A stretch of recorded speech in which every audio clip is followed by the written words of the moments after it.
Who was the angel who wrestled with Jacob, and why did he touch his thigh? There is a moment in life when fleeing ceases to be an option. For Jacob, that moment arrived on a moonless dawn at a river ford that separated his past from his future. He had already sent everything across: wives, children, servants, animals. He remained alone, and it was exactly there, in absolute silence, that unknown hands gripped him. No word, no explanation, only struggle. For hours, to the bone. The Bible records this combat in only 12 verses, concentrated in Genesis 32. But what happened that night would echo throughout the history of Israel and shape the spiritual identity of millions of people over more than 3,000 years. Before continuing with the video, do you want to strengthen your prayer life and also help our channel grow? I have prepared a material with more than 50 special prayers to guide you. Click the link in the description and help our project spread the word of Christ. Also, take the opportunity to leave your like, subscribe to the channel, and activate notifications so you don't miss any messages. And write in the comments where you are watching from. I really want to know from which place this word is reaching you. To understand the magnitude of that encounter, it is necessary to go back 20 years in time and examine the trajectory of a man marked since before birth. Jacob was not just any traveler crossing just any river. He was the son of Isaac, grandson of Abraham, heir to a promise that went back generations and carried the weight of a divine covenant. But he was also known by another name, one he had carried since his mother's womb, and which defined his deepest nature: the supplanter, he who holds the heel, he who deceives to prevail, he who takes by cunning what he cannot conquer by right. Think of the birth scene recorded in Genesis 25. Rebekah, wife of Isaac, remained barren for 20 years after marriage. Isaac prayed to the Lord for her, and finally the pregnancy came. But it was not a peaceful gestation. The twins struggled within the womb with such violence that Rebekah even questioned if she would survive. She sought divine guidance and received a disturbing prophecy. 2 nations were in her womb. 2 peoples would be divided from her bowels. One would be stronger than the other, and the elder would serve the younger. The birth confirmed the tension. Esau was born first, red and covered in hair like a small wild animal. Jacob came immediately after, with his hand grasping his brother's heel, as if trying to pull him back inside and take his place in the birth order. This instinctive gesture defined his entire trajectory. For decades, Jacob lived trying to conquer by cunning what nature had given to Esau by a difference of only a few seconds. The brothers grew in opposite directions. Esau became a skillful hunter, a man of the field, a favorite of Isaac who appreciated the wild game his son brought. Jacob was quiet, preferred to stay in the tents, and was Rebekah's favorite. The division in the family was established early on, father and mother each with their favorite, fueling rivalries that would explode into betrayal. Jacob's first blow came through a cruel negotiation. One day, Esau returned from the field completely exhausted, hungry to the point of feeling he would die if he did not eat immediately. Jacob was preparing a lentil stew, red and aromatic. Esau asked to eat. Jacob saw the opportunity and established a condition, the birthright in exchange for the dish of food. It seems absurdly disproportionate, and it was. But Esau, dominated by immediate hunger, despised his birthright and accepted the exchange. He ate, drank, rose up, and went his way. The biblical text records coldly, "Thus Esau despised his birthright." But the birthright was only one part of the inheritance. The patriarchal blessing was another, and it carried even greater spiritual weight. Years later, when Isaac was old, blind, and feeling death approach, he called Esau and asked him to go hunting and prepare his favorite dish. After the meal, he would give the blessing of the firstborn to his eldest son. Rebekah overheard the conversation, and she devised a plan with Jacob. While Esau went out to hunt, she prepared a dish with 2 young goats from the flock, seasoned exactly as Isaac liked. She covered Jacob's arms and neck with the skins of the animals to imitate Esau's hairy texture.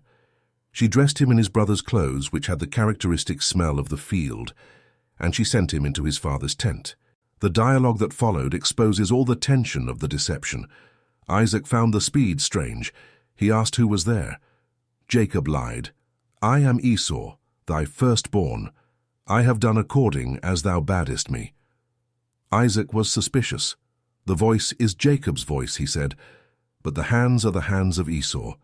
He asked to touch his son. The goatskins worked. He asked once more, "Art thou my very son Esau?" Jacob confirmed the lie, and Isaac blessed him. The blessing given was irrevocable. Words of the fertility of the earth, abundance of grain and wine, dominion over nations and over his own brothers. "Cursed be every one that curseth thee, and blessed be he that blesseth thee." Spiritual power transferred through words that could not be undone. Esau returned shortly after. He prepared the dish. He entered his father's tent. And then the truth collapsed. Isaac trembled violently upon realizing what had happened. "Who was he then that brought me venison before thou camest? I have blessed him, and he shall be blessed." The text records that Esau cried with a great and exceeding bitter cry. He begged for any blessing, something that remained. But Isaac could only offer lesser words. "By thy sword shalt thou live, and shalt serve thy brother. However, when thou shalt have the dominion, thou shalt break his yoke from off thy neck." Esau's hatred was immediate and declared. He said in his heart that the days of mourning for his father were at hand, and then he would slay his brother. Rebekah knew of the intentions and sent Jacob to flee to the house of her brother Laban in Haran until Esau's fury passed. She thought it would be a matter of days. She did not live to see her son return. Jacob's flight began that same night. He departed from Beersheba toward Haran, a journey of more than 800 kilometers through deserts and mountains. He traveled alone, without a caravan, without servants, without camels. He carried only a staff. The heir of Abraham, holder of the patriarchal blessing, reduced to a solitary fugitive crossing hostile lands. On the first night he stopped at a place he would later call Bethel. He used a stone as a pillow and slept in the open. And then came the dream that would change everything. A ladder connecting earth and heaven, with angels ascending and descending in continuous flow. At the top, the Lord himself repeating the promises made to Abraham and Isaac. The land would belong to Jacob and his descendants, who would be numerous as the dust of the earth, spreading in all directions, and all the families of the earth would be blessed through him. And more, God would be with him, would keep him wherever he went, and would bring him back to that land. Jacob woke up startled. "Surely the Lord is in this place, and I knew it not."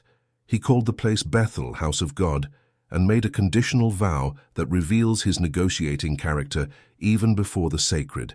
"If God will be with me, and will keep me in this way that I go, and will give me bread to eat and raiment to put on, so that I come again to my father's house in peace, then shall the Lord be my God." It was a bargain. Typical of Jacob. Protection in exchange for worship. Conditions established.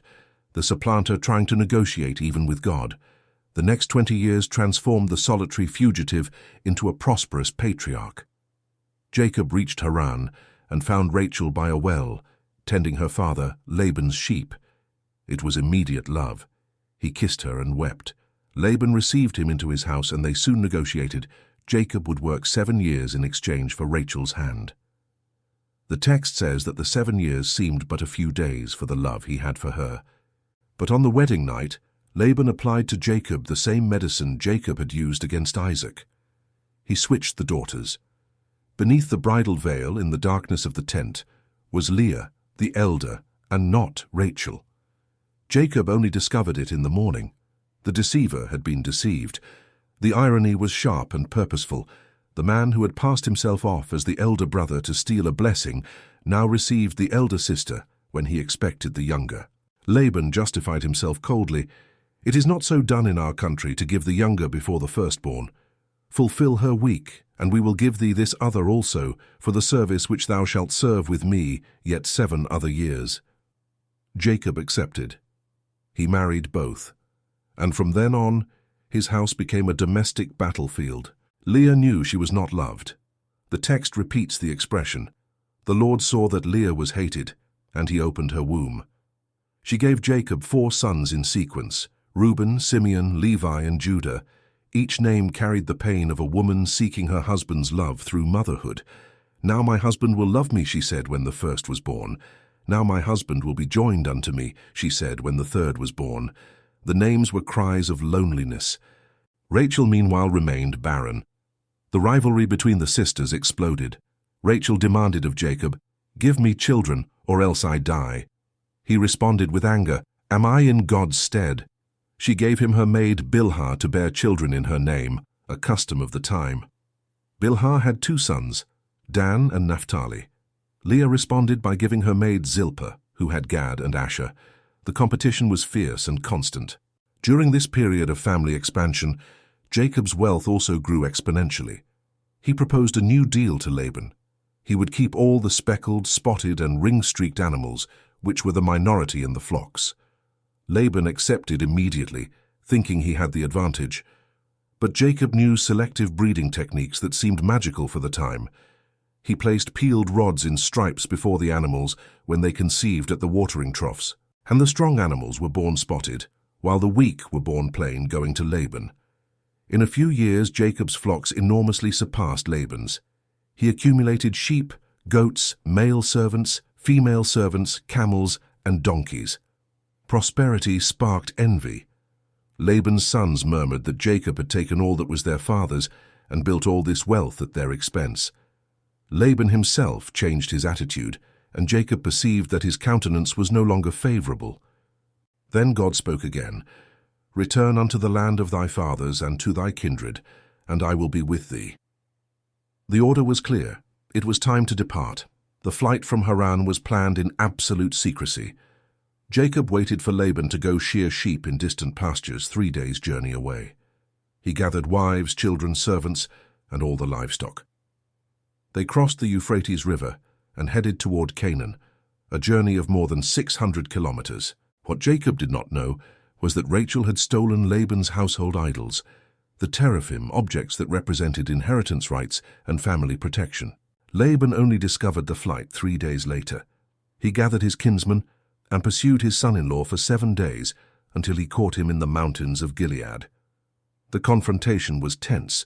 Laban accused Jacob of fleeing like a thief, of taking his daughters as captives of war, of stealing his gods. Jacob responded with 20 years of accumulated grievances. "I served 14 years for thy daughters and 6 years for thy cattle, and thou hast changed my wages 10 times. The idols were not found because Rachel hid them under her camel's saddle and claimed to be in her menstrual period so as not to get up." The confrontation ended in a pact. They raised a heap of stones as a witness. Laban returned to Haran. Jacob moved forward, but the true confrontation still waited ahead. Esau. Jacob sent messengers to find his brother in Edom and announce his return. The instruction was careful. "Tell my lord Esau that thy servant Jacob hath sojourned with Laban until now, possesses oxen, donkeys, sheep, servants, and sends this message, seeking grace in thy sight." Language of total submission, the blessed patriarch lowering himself to the role of a servant. The messengers returned with news that chilled Jacob's blood. "Esau is coming to meet you with 400 men. 400. It was not a welcoming party. It was a military force, an army of vengeance. Consider that quantity. 400 armed men marching in formation, led by someone who had sworn to kill his brother 20 years earlier. Jacob's fear was immense. The text says he was greatly afraid and distressed. He immediately divided his camp into 2 groups, thinking that if Esau attacked one, the other might escape. It was a survival strategy, not a confrontation strategy. He did not have the strength to resist 400 warriors. Then Jacob prayed, and for the first time in the biblical record, his prayer was not a bargain, it was a genuine plea. "O God of my father Abraham, and God of my father Isaac, the Lord which saidst unto me, Return unto thy country and to thy kindred, and I will deal well with thee. I am not worthy of the least of all the mercies and of all the truth which thou hast showed unto thy servant, for with my staff I passed over this Jordan, and now I am become 2 bands. Deliver me, I pray thee, from the hand of my brother, from the hand of Esau, for I fear him lest he will come and smite me, and the mother with the children." It was the first time Jacob admitted he deserved nothing, the first time he recognized fear without trying to manipulate the situation, the first time he simply asked without conditions. But after the prayer, the old Jacob resurfaced with one more plan. Gifts, many gifts. He selected from the flock 200 female goats, 20 male goats, 200 ewes, 20 rams, 30 milch camels with their colts, 40 cows, 10 bulls, 20 female donkeys, and 10 male donkeys. In total, 580 animals, a walking fortune, divided into separate groups. Each group would be sent in sequence with intervals of distance preceding Jacob. Each servant carried the same instruction. When Esau asks whose animals these are, answer that they are a present from thy servant Jacob to my lord Esau, and add that he himself is coming right behind. Wave after wave of calculated generosity. Jacob hoped that the accumulation of gifts would soften his brother's wrath before the face-to-face encounter. It was the last manipulation before the inevitable confrontation. That night, he made his family cross the ford of Jabbok. The river was a tributary of the Jordan, about 30 meters wide in some points, wedged between rocky cliffs. The night crossing, with 11 sons, 4 women, and hundreds of animals, was risky and chaotic. But Jacob wanted distance.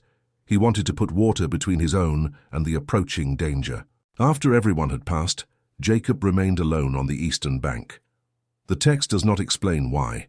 Perhaps he wanted a moment to process everything. Perhaps he was paralyzed by fear. Perhaps he considered fleeing in another direction and abandoning everything. Commentators speculate. Some say he went back to fetch small forgotten objects. Others suggest he needed time to pray more. What we know is that the solitude of that bank would be the setting for the most transformative encounter of his life. And then, in total darkness, someone grabbed him. There was no introduction. There was no warning. There was no explanation. Only firm hands holding, pulling, forcing. Only struggle. The Hebrew text uses the word ish, man, to describe the opponent. Not angel, not God, man. But this man had power that exceeded any human capacity, and even so, he could not defeat Jacob. The struggle lasted the whole night. Hours of hand-to-hand combat, in absolute darkness, on the stony bank of the river, with the sound of the waters as the only witness.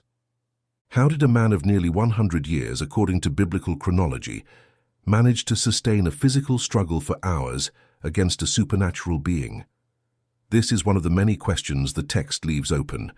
Jacob's resistance seems as extraordinary as his opponent's restraint. Why did the mysterious being not simply win? If it was a divine manifestation, it had the power to end the combat in seconds. Why allow the struggle to prolong until dawn? Some scholars suggest that the struggle was not about physical strength, but about something deeper. It was a test of persistence, an examination of determination. God did not want to defeat Jacob. He wanted to reveal what was inside him. An entire night of resistance showed something that decades of deceptions had hidden. Beneath all the cunning, there was a man who did not give up, who held on, who fought to the end. When the being realized he would not prevail in a conventional way, he did something that changed everything. He touched the hollow of Jacob's thigh. A single touch, brief, precise, and the hip was instantly out of joint.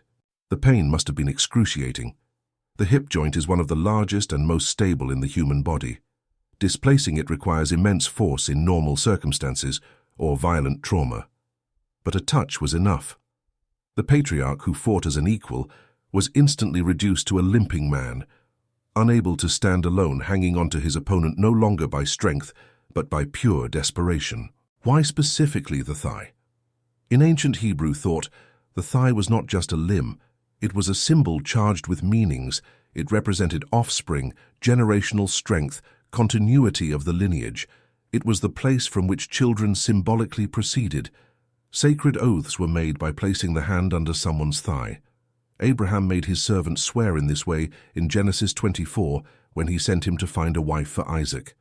Jacob would make Joseph swear in the same way before dying. By touching this specific point, the being did not only weaken Jacob physically, he marked his offspring. He inscribed on the patriarch's body a sign that would be transmitted culturally through all following generations. From that moment on, the entire nation of Israel would carry the memory of that touch in their dietary practices. To this day, observant Jews do not consume the gid hanasheh, the sciatic nerve of animals, in memory of what happened that night on the banks of the Jabbok. A dietary practice that spans more than 3,000 years, born from a single touch in the dark. With his hip destroyed, the dynamics of the struggle changed completely. Jacob could no longer fight. He could barely stand, but he could hold on, and he held on. He clung to the mysterious being with all the strength remaining in his arms and said the words that would define the rest of his life and the identity of an entire people. "I will not let thee go, except thou bless me." Consider the depth of this change. For decades, Jacob sought blessings through deception and manipulation. He stole Isaac's by pretending to be Esau. He manipulated Laban to accumulate wealth. He tried to buy Esau's forgiveness with strategically distributed gifts. Always the same strategy: to get by cunning what he could not obtain by merit, to conquer through carefully elaborated plans. But there on the bank of that river, with his hip destroyed, exhausted after hours of struggle, with no tricks left, he finally stopped manipulating and simply asked. There was no disguise. There was no condition. There was no bargain. Only a wounded man clinging to the only thing left and begging for a blessing. The being asked his name. The question seemed simple, almost protocol, but it carried immense weight. The last time someone asked Jacob's name in the context of a blessing, he had lied. He said he was Esau. He deceived his blind father. He stole the blessing intended for his brother. Now before this being in the darkness of that bank, there was no room for lies. The moment demanded absolute truth. Jacob answered with his own name. For the first time recorded in the context of a blessing, he did not pretend to be another.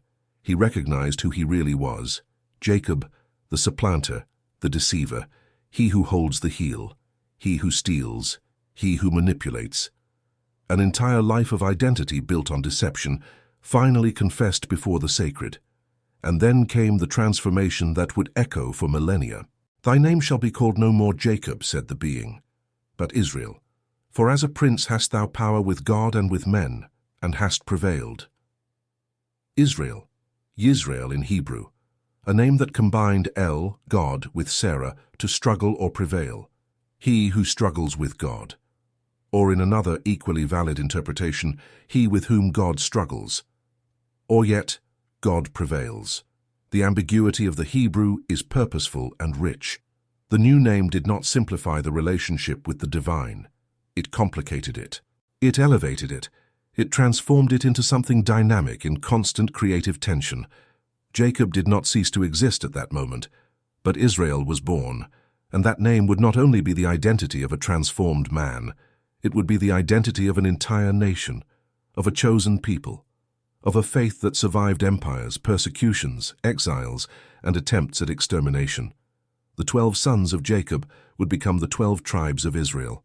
The nation born from that family would forever carry the name given on the bank of the Jabbok. Every Jew throughout millennia, by identifying as part of Israel, consciously or not, invokes that night of struggle. Collective identity is built on a foundation of divine confrontation. To be Israel is to be part of a people that struggles with God and does not let go. Jacob then tried to discover his opponent's name. "Tell me, I pray thee, thy name." The answer was evasive and charged with mystery. "Wherefore is it that thou dost ask after my name?" And he blessed him there, without revealing it. The being kept his identity hidden, but conferred the requested blessing. The mystery remained, but the transformation was complete. Jacob called the place Peniel, which means face of God, and declared with reverent astonishment, "I have seen God face to face, and my life is preserved." It was an extraordinary declaration. To see God face to face, according to Hebrew theology, was to die. Exodus would later record that no one could see the face of God and live. But Jacob saw, and he survived. The impossible had happened at that river ford. The sun rose as he began to cross. The biblical text makes a point of recording this detail with precision, and as he passed over Penuel, the sun rose upon him. The night of struggle was ending. A new day was beginning. A new era was inaugurated, and Jacob, now Israel, limped. Every step was agony. The displaced thigh made walking a continuous torment. The man who had run from Esau 20 years earlier now could barely drag himself toward his brother. But he moved forward. Ahead of him, 400 armed men waited. Behind, a night that had changed absolutely everything. He was no longer the same man who had crossed his family members hours before. His body carried the indelible mark. His identity carried a new name. And something more fundamental had changed. He was no longer fleeing. He was walking toward the confrontation, not in flight from it. The encounter with Esau happened hours later, in one of the most tense moments of the entire patriarchal narrative. Jacob saw his brother approaching with the 400 men and reorganized his caravan one last time. He placed the handmaids and their children in front, Leah and her children after, Rachel and Joseph last, in the most protected position. He himself went before them all. And then he bowed himself, 7 times to the ground in a complete and absolute demonstration of submission, no final strategy, no last-minute manipulation, no prepared speech, only humility embodied in repeated bows as he advanced limping toward the brother who had sworn to kill him. Esau did the completely unexpected. He ran to meet Jacob. He embraced him. He fell on his neck. He kissed him. And they wept. The 400 armed men remained still, while 2 brothers, separated by 2 decades of hatred and fear, reconciled in tears. Observe the striking contrast between Jacob's 2 knights. He spent hours fighting fiercely to get a blessing from a being who did not want to give it easily. But reconciliation with Esau came through complete surrender. The man who always meticulously calculated every move finally gave himself up without reservations. And he discovered that the wrath he had feared for 20 years had completely dissipated. The brother who had sworn to kill him now ran to embrace him.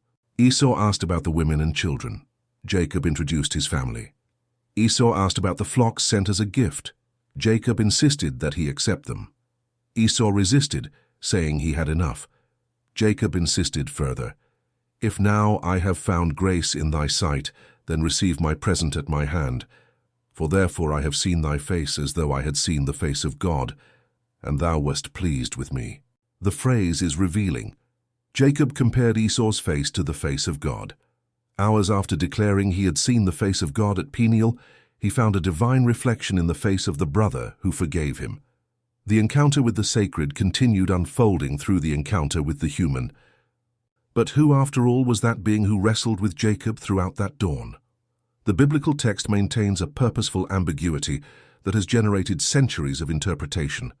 In Genesis 32, he is called simply a man, Ish.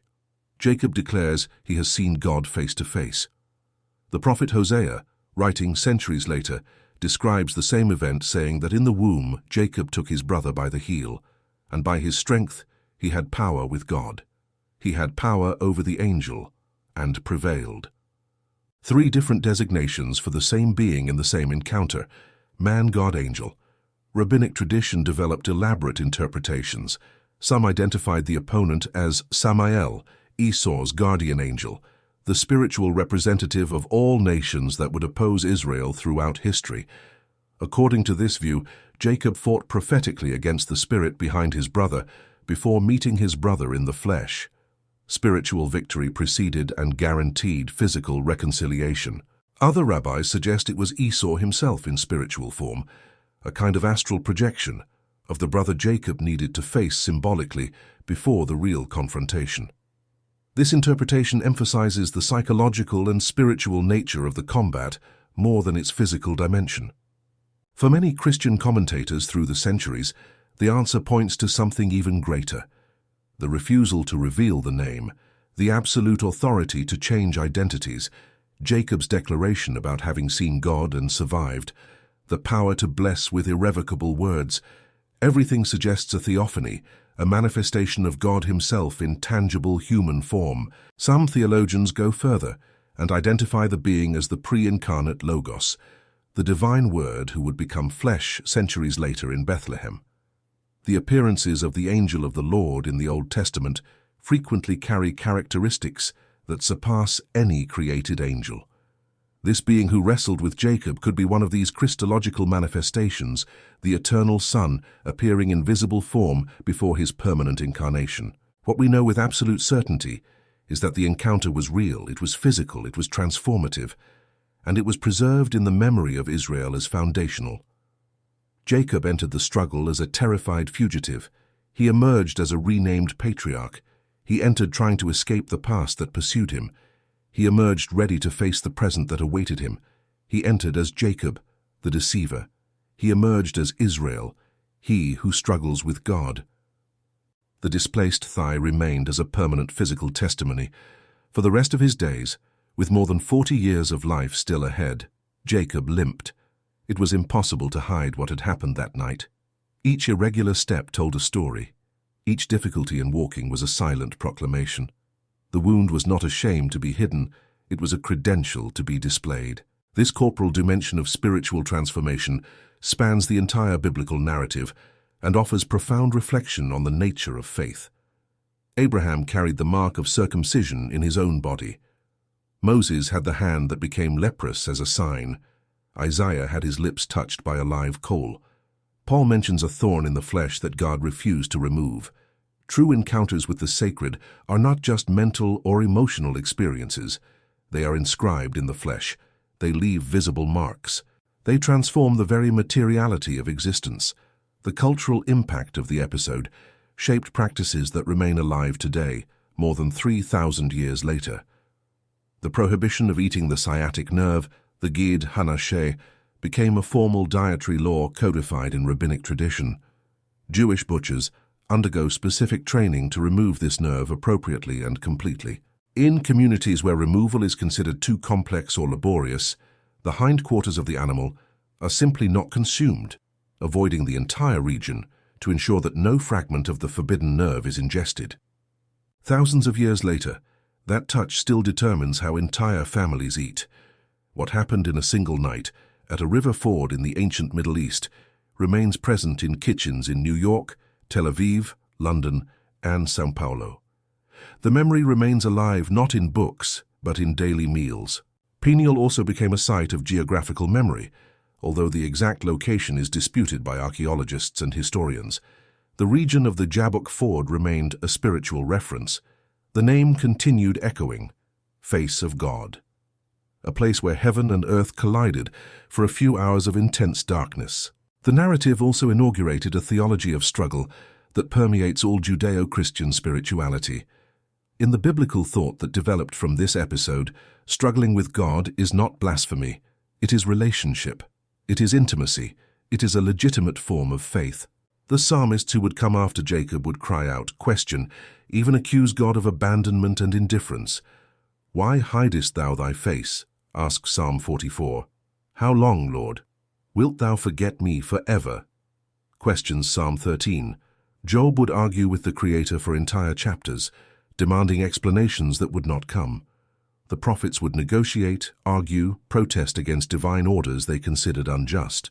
Jeremiah would accuse God of having deceived and overcome him.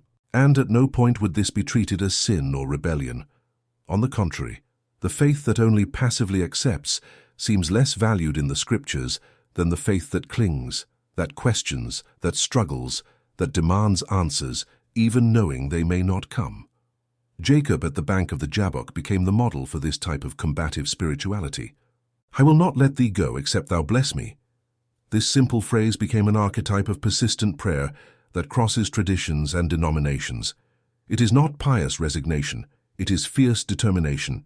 It is not passive submission to circumstances, it is active engagement with the divine. Jacob did not ask politely nor accept refusal. He grabbed, he held, he insisted, and God honored that sacred stubbornness. The new name Israel carried and continues to carry a meaning that surpasses any individual. Israel would not only be the identity of a transformed man, it would be the identity of an entire nation, of a chosen people, of a faith that survived empires, persecutions, exiles, and attempts at extermination. The 12 sons of Jacob would become the 12 tribes of Israel.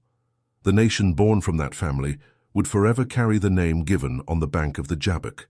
Every Jew throughout millennia, by identifying as part of Israel, consciously or not invokes that night of struggle. Collective identity is built on a foundation of divine confrontation. To be Israel is to be part of a people that struggles with God and does not let go. Jacob's journey continued after the Jabbok, but as a transformed man. He returned to Canaan. He settled in Shechem, where he bought land and erected an altar. He faced the tragedy of the rape of his daughter Dinah and the bloody vengeance of his sons Simeon and Levi, who massacred an entire city. He lost Rachel during the birth of Benjamin on the road to Ephrath, burying the great love of his life by the wayside. He believed for years that Joseph was dead, torn by wild animals, when in fact his own brothers had sold the boy as a slave to merchants who took him to Egypt. The colorful tunic stained with goat's blood was a cruel lie from sons who had learned to deceive from the father who also deceived. The cycle perpetuated itself painfully, but in the end redemption came. Joseph was not dead. He had become governor of Egypt, second in power only to Pharaoh. The famine that struck Canaan took the brothers to Egypt in search of grain, and there the reunion happened. Jacob went down to Egypt with his entire family, 70 people in all, and was reunited with the son he had mourned for decades. The patriarch died at 147 years of age, surrounded by descendants who would form a nation. Before dying, he blessed each of his 12 sons with specific prophecies about their destinies. The hands that had grasped Esau's heel at birth, that had held the mysterious being on the riverbank, that had worked 20 years in Laban's fields, now rested on the heads of grandsons, conferring final blessings. Jacob asked to be buried in Canaan, in the cave of Machpelah, along with Abraham, Sarah, Isaac, and Rebekah. Joseph fulfilled the request with a funeral procession of Egyptian proportions that impressed the inhabitants of Canaan. The body was embalmed according to Egyptian custom, preserved for the long journey back to the Promised Land. When the sun rose over the Jabbok, Jacob crossed the river limping. He was no longer the same man. He carried a displaced hip, a new name, and a certainty that no wealth could buy. He had seen God face to face and survived. The deceiver had become Israel, he who struggles with God and prevails. Centuries later, his descendants would still honor that night. To this day, observant Jews do not consume the sciatic nerve of animals, a living memory of a divine touch that transformed weakness into identity. The wounded thigh was not a punishment, it was a signature. And perhaps that is the greatest teaching of that dawn on the banks of a forgotten river in the ancient Middle East. True encounters with the sacred do not leave us intact. They break us in the exact place where we thought we were strong, and it is precisely there at the point of the fracture that who we were truly called to be is born. Jacob entered the struggle seeking protection against the brother he feared. He emerged from it carrying a purpose that surpassed any earthly fear. Limping, yes, wounded forever, yes, but finally, after decades of flight and deception, whole.